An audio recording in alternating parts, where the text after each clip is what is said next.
I am the Taoist Conservative, here to read you two pages, pages 94 through 96 of this book, The Collected Conservative Writings of David Horowitz, The Black Book of the American Left, Volume 2, Progressives. The solidarity left of the 80s begins where the movement of the 60s left off, in a politics of secession from America's democracy and service to the totalitarian cause. Because its politics is Marxist, it is a continuation of the war that was begun in 1917 in Russia, communism.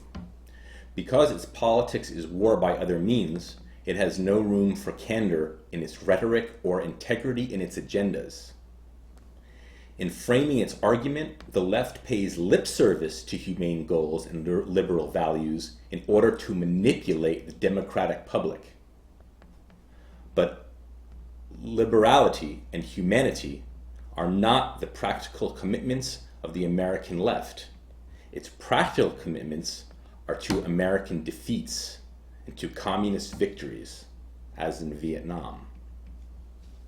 The strategy of today's radicals was devised by the old communist left in its heyday as a fifth column for Joseph Stalin. It is a strategy that forms progressive coalitions for peace and justice in Central America, in furtherance of its real goals, which are to defend a Marxist police state in Nicaragua and to support a communist revolution in neighboring El Salvador. The 80s left invokes democratic principles and America's interests only to promote its covert agendas, which are anti-American and anti-democratic. That is why it is eager to deny democratic rights to its political opponents wherever the opportunity appears. The radical left is a fascist force with a human face. What can be done to strengthen democracy's defenses against this attack? The 60s provide a relevant lesson. The 60s left was numerically small and politically weak. Not one of its political achievements would have been possible through its efforts alone. Its successes were made possible by a factor beyond its control, the collapse of the liberal center of American politics, the surrender of the establishment to which it had laid siege. Crippled by guilt over Vietnam, the liberal center lost the will to defend itself and its traditional values, thus conferring legitimacy on radicals and their political agendas.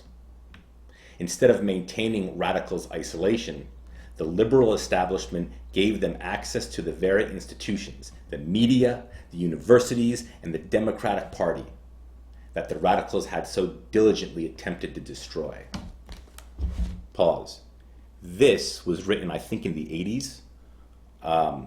This is exactly what has just happened in the last like 2 to 3 years in America. Just now, like this month in July 2018, even the moderates, the moderate part of America is waking up and realizing, geez, these leftists are radical communists. Yes, because they have collapsed the moderate left base. How? Because they overused their machinery of the universities, the media, the mainstream media, the Hollywood.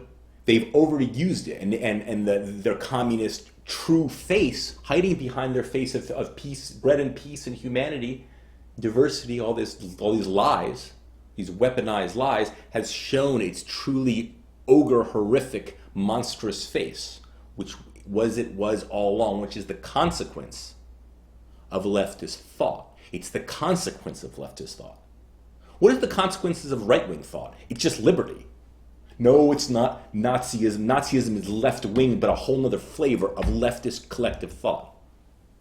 What is the consequence of right-wing thought? It's a free market, capitalism. Traditions.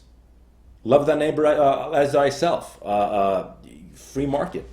Work hard. Perfect yourself. Blame yourself, not everyone else, for your struggles, which leads to integrity, to success and to freedom and love and everything that have proven leading to happiness and peace. I will continue. Today, the legacy of this political masochism is everywhere evident, above all in academic institutions. Radicals who violate the canons of intellectual discipline and the principles of academic freedom are not promptly expelled from the community they despise. Instead, their political savagery and contempt for academic values are treated as expression of an idealistic concern that the academy ought to heed and respect. Administrators at Columbia University have even devised an especially lenient disciplinary code for students whose offenses occur in the course of political protests. In this way, an institution that was brought to its knees by radicals in the 60s encourages the destructive agendas of their political heirs as an integral part of the educational process. The short-term results is that every spring, Columbia radicals find a pretext to lay siege to the university and bring its functions to a halt. A year ago, the occasion was the radicals' desire to inflame a radical conflict in southern Africa. This year, it is to ignite a race war at home. The longer-term result is that the radicals' agendas are accepted as legitimate by the very communities they seek to destroy. I'm going to say that again. The longer-term result is that the radicals' agendas are accepted as legitimate by the very community they seek to destroy. By failing to enforce its principles and standards, the academic community not only strengthens its radicals' enemies, but weakens its own foundations and accelerates its decline. Suicide. Suicide, masochism, suicide. I'm going to teach you to kill all that is good, which is me. I'm going to teach you to kill me because I'm insane and cowardly.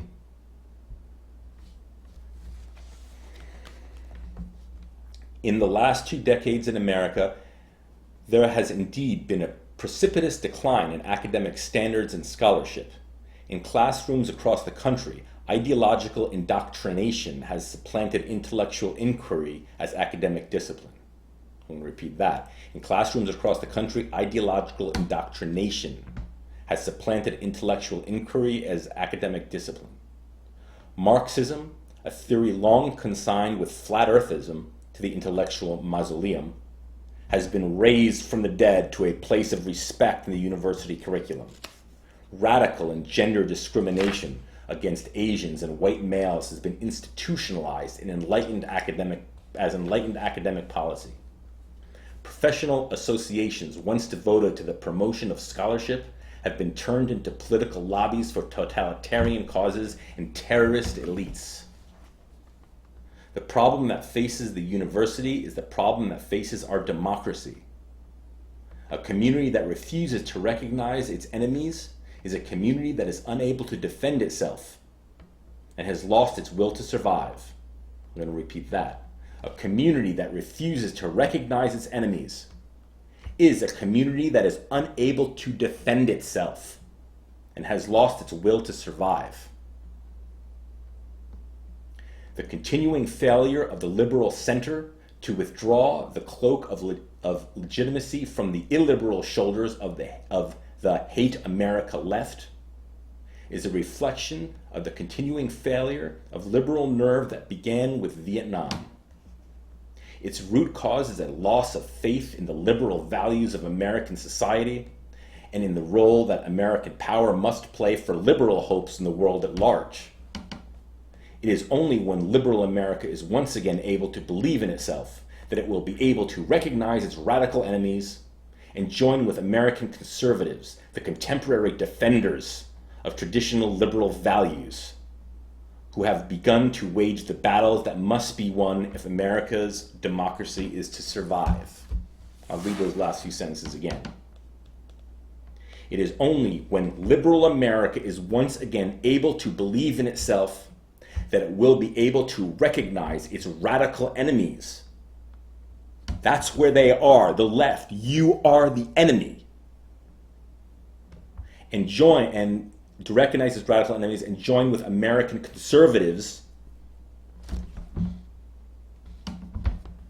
the contemporary defenders of traditional liberal values, who have begun to wage the battles that must be won if America's democracy is to survive. I'm the Taoist conservative.